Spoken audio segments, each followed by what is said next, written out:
Welcome back to the channel. நான் உங்கள் ரியாஸ். என்னடா டேபிள்லாம் போட்டு புதுசாக வந்திருக்கேன் அப்படின்னு பார்க்குறீங்களா? இந்த வீடியோவுக்கு டேபிள் எல்லாம் ரிக்வயர்ட். ஸோ என்ன வீடியோ அப்படின்னு பார்த்தீங்கன்னா, எல்லாருமே லேப்டாப் யூஸ் பண்ணுறோம். அதே டைம் இப்போ இருக்கிற இந்த ஒர்க் ஃப்ரம் ஹோம் சினாரியோவில் பார்த்தீங்கன்னா நிறைய பேர் வந்து அவங்களோட ஒர்க்கை எக்ஸ்பேண்ட் பண்ணுறதுக்கு ஒரு அடிஷ்னல் மானிட்டர் யூஸ் பண்ணியிருக்கோம். ஸோ இந்த மாதிரியான மானிட்டர் பற்றின ஃபுல் வீடியோ தான் நம்ம இன்றைக்கி பார்க்க போகிறோம். ஸோ இந்த வீடியோவில் ஒரு மானிட்டரை நம்ம எப்படி வாங்குறது, அந்த மானிட்டரில் என்னென்ன ஃபீச்சர்ஸ்லாம் நம்ம இருக்கிற மாதிரி வாங்கணும், அது மட்டும் இல்லாமல் நான் என்னோடய யூஸ்க்கு ஒரு மானிட்டர் வாங்கியிருக்கேன், அதில் என்ன ஃபீச்சர்ஸ் இருக்குது, அதோட அன்பாக்சிங், தென் அந்த மானிட்டரோட ஃபுல் பர்ஃபார்மன்ஸையும் நம்ம இதில் பார்க்க போகிறோம். தென் நம்ம சேனலுக்கு யாராவது புதுசாக வந்திருந்தீங்க அப்படின்னா கீழே இருக்கிற சப்ஸ்கிரைப் பட்டனை ப்ரெஸ் பண்ணி அது பக்கத்தில் இருக்கிற பெல் ஐக்கானை கிளிக் பண்ணி வச்சுக்கோங்க. அப்போ தான் நான் போடுற வீடியோஸ் எல்லாமே வந்து உங்களுக்கு ரெகுலராக கிடைக்கும். ஸோ இதுக்கு மேலே ரொம்ப வளவலன்னு பேச வேணாம், இன்றைக்கி வீடியோக்குள்ளே போகிறோம். ஸோ மானிட்டர் நமக்கு வாங்கணும். ஸோ மானிட்டர் வாங்குறதுனா ஏகப்பட்ட கன்ஃபியூஷன்.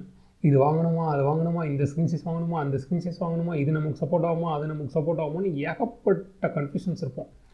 சிம்பிளாக ஒரு 4 விஷயத்தை மட்டும் ஞாபகம் வச்சுக்கோங்க. ஸோ ஒரு மானிட்டர் நீங்கள் புதுசாக வாங்க போகிறீங்கன்னா பார்க்க வேண்டிய 4 விஷயம் என்னென்னா, ஃபஸ்ட்டு அதோட ஸ்க்ரீன் சைஸ், 2வது ரெசல்யூஷன், 3வது அந்த மானிட்டரோட பேனல் டைப், 4வது நம்ம பட்ஜெட். ஸோ இந்த 4 விஷயமே நம்ம பார்த்தா போதும், நமக்கு ஒரு நல்ல மானிட்டர் கிடச்சிடலாம். ஸோ ஃபஸ்ட்டு விஷயம், ஒரு மானிட்டரோட ஸ்க்ரீன் சைஸ். ஸோ அதை நம்ம எப்படி செலக்ட் பண்ணுறது அப்படின்னு பார்த்தீங்கன்னா, உங்களுக்கு ரெக்குயர்மெண்ட் தான். ஸோ அபவுட் மானிட்டரோட ஸ்க்ரீன் சைஸ் பார்த்தீங்கன்னா 19 இன்ச்சஸ்லேருந்து டுவர்ட்ஸ் 56 இன்ச்சஸ் வரைக்கும் இருக்குது. ஸோ நமக்கு என்ன தேவை, எக்ஸாக்டாக நம்மளோட ஒர்க்குக்கு என்ன ரெக்குயர்மெண்ட், நமக்கு எது கம்ஃபர்டபுளாக இருக்கும், நம்மளோட வீட்டு ஸ்பேஸுக்கு எது வந்து அடாப்டாக இருக்கும் அப்படின்னு நீங்கள் பார்த்து நீங்கள் சூஸ் பண்ணிக்கலாம். எக்ஸாம்பிள், இப்போ நீங்கள் வந்து உங்களோட டெஸ்க்கும் நீங்கள் உட்காந்துருக்கிற பிளேஸும் ரொம்ப பக்கத்தில் இருக்குது அப்படின்னா நீங்கள் வந்து ஒரு பெரிய மானிட்டர் வாங்கினீங்கன்னா நீங்கள் இப்படி எட்டி பார்த்து ஒர்க் பண்ணுற மாதிரி இருக்கும். ஸோ அதனால் நீங்கள் ஒரு மானிட்டர் வாங்க போகிறீங்க அப்படின்னா ரெசல்யூஷன், உங்களோட ஸ்பேஸ், தென் நீங்கள் எவ்வளோ டிஸ்டன்ஸ்லேருந்து உட்காந்துருக்கீங்க அதை கால்குலேட் பண்ணி மானிட்டர் வாங்குறது நல்லாயிருக்கும். 2வது விஷயம் ரெசல்யூஷன். நமக்கான ரெசல்யூஷனை எப்படி செலக்ட் பண்ணுறது அப்படின்னு பார்த்தீங்கன்னா, ஒரு ஃபுல் ஹெச்டி மானிட்டர் எல்லாருக்குமே ரொம்ப பொதுவானதாக இருக்கும். ஹெச்டி மானிட்டர் வாங்க வேணாம். அதே டைம் வந்து ஒரு குவாட் ஹெச்டி யார் வாங்கலாம் அப்படின்னு பார்த்தீங்கன்னா, எனக்கு ஆஃபீஸ் ஒர்க்கும் இருக்கும், அதே டைம் நான் மூவிஸும் நிறைய பார்ப்பேன் அப்படின்றவங்க ஒரு குவாட் ஹெச்டி ரெசல்யூஷனுக்கு போகலாம். ஏன் அப்படின்னா ஃபுல் ஹெச்டியை விட குவாட் ஹெச்டியில் நீங்கள் 4K வீடியோ ப்ளே பண்ணுறீங்க அப்படின்னா ரொம்பவே கிறிஸ்பாக, ரொம்பவே நல்ல ஒரு குவாலிட்டியில் கிடைக்கும். அதுக்கப்புறம் 4K resolution. So 4K resolution யார் வாங்கலாம் அப்படின்னு பார்த்தீங்கன்னா, வந்து உங்களுக்கு ரெக்கார்டு இருக்குது, எனக்கு வந்து கண்டிப்பாக எனக்கு ஒரு 4K மானிட்டர் இருக்கணும், நான் 4Kல வந்து வீடியோ எடிட் பண்ணுவேன், வீடியோ பார்ப்பேன், இல்லை கேம்ஸ் ஆடுவேன் அப்படின்னா நீங்கள் வந்து ஒரு 4K மானிட்டர் சூஸ் பண்ணலாம். அப்புறம் பேனல் டைப். மானிட்டரில் பார்த்தீங்கன்னா மொத்தம் 3 பேனல் டைப் இருக்குது. என்னெல்லாம் பார்த்தீங்கன்னா, ஃபஸ்ட்டு VA, TN, IPS அப்படின்ற ஒரு 3 பேனல் இருக்குது. ஃபஸ்ட்டு இந்த VA பேனல் பார்த்தீங்கன்னா, இது ஒரு ரொம்ப high contrast then high brightness இருக்கிற ஒரு பேனல். ஸோ இதை யாரெல்லாம் யூஸ் பண்ணலாம் அப்படின்னு பார்த்தீங்கன்னா, நான் ஒரு ஃபோட்டோ எடிட்டர், நான் ஒரு வீடியோ எடிட்டர். ஸோ நான் எடிட் பண்ணுற இமேஜஸ் வந்து எனக்கு ரொம்ப பிரைட்டராக, கிறிஸ்பாக, நல்ல ஒரு டார்க்கராக கிடைக்கணும் அப்படின்றவங்க இந்த மானிட்டரை செலக்ட் பண்ணலாம். ஸோ நெக்ஸ்ட் விஷயம் பார்த்தீங்கன்னா TN panel. So TN panel மோஸ்ட்டாகவே வந்து ஃபாஸ்டர் ரெஸ்பான்ஸ் டைம் இருக்கும், அதாவது ரொம்ப குயிக்கராக இருக்கும். ஸோ இதிலே உங்களுக்கு தெரிஞ்சிடும். நீங்கள் ஒரு கேமராக இருந்தீங்கன்னா தாராளமாக நீங்கள் ஒரு TN பேனலை சூஸ் பண்ணலாம்.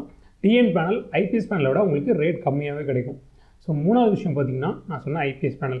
ஸோ IPS பேனல் தான் வந்து ஒரு நல்ல ஒரு பேனல் டைப்.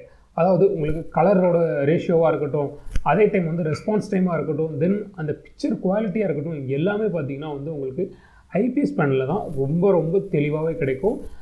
நீங்கள் ஒரு IPS பேனல் மானிட்டர் சூஸ் பண்ணுறீங்க அப்படின்னா உங்களோட பட்ஜெட்குள்ளே அந்த மானிட்டர் வருதான்றதை மட்டும் நீங்கள் செக் பண்ணி.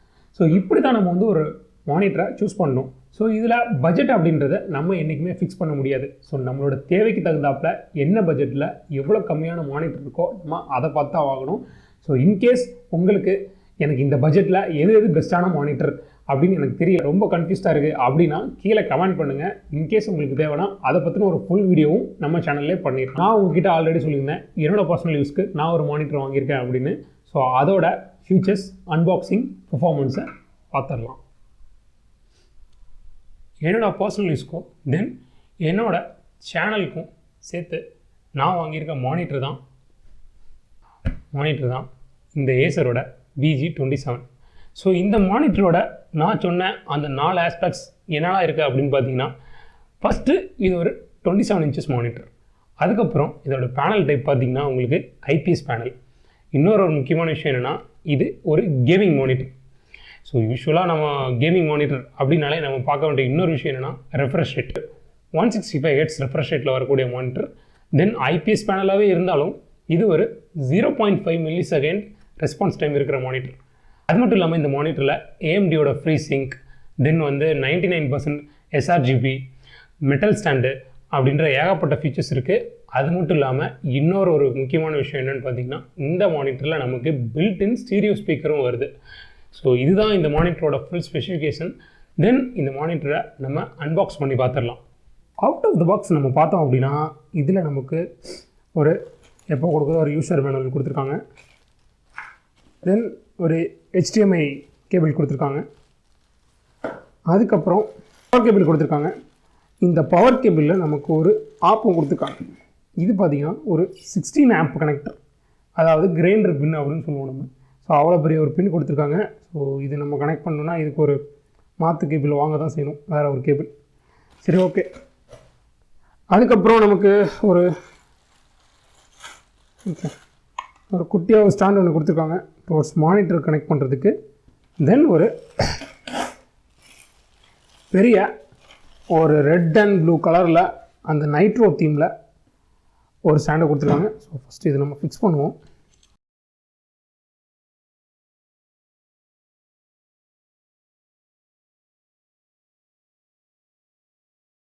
ஸோ அதுக்கப்புறம் தெர்மாக்கோல் ஓப்பன் பண்ணால் டட நம்மளோட மானிட்டர்.